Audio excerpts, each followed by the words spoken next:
All right, so I'm going to talk a little bit about stretching today. Correct technique, myths and facts. What is the best way to do it? Traditionally, stretching's come a long way. We used to think that stretching would be that it's better to stretch before an event. So you'll see people now stretching before a race or a 10K or whatever. But recently we found out that the research shows performance goes down when we stretch right before an event. We lose power, we lose a little bit of return on the tendon.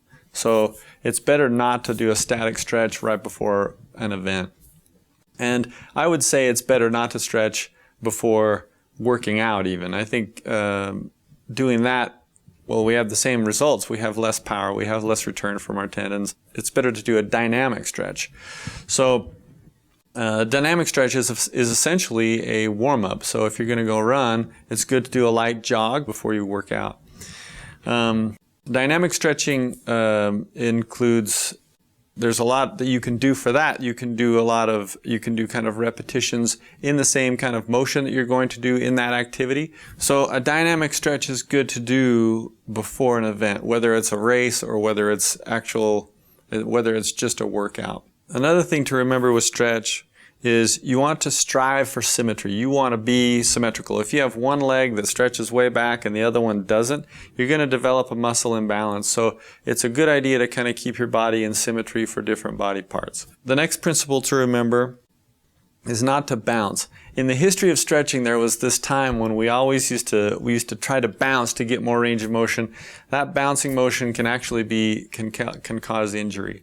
So it's better to use a nice smooth motion. If you're going to do a static stretch after a workout, it's better to do just to stretch and hold, and it shouldn't be painful. That's the other principle. You shouldn't be stretching through a lot of pain. A stretch should feel like a pull or even some mild discomfort. But if it's painful, something's wrong, we got to back off and not stretch quite so hard. Stretching through injury is a different topic than just a healthy person who wants to stay limber. They actually found, there have been some studies that have shown that stretching does not eliminate injury. It doesn't stop you from getting injured just because you stretch.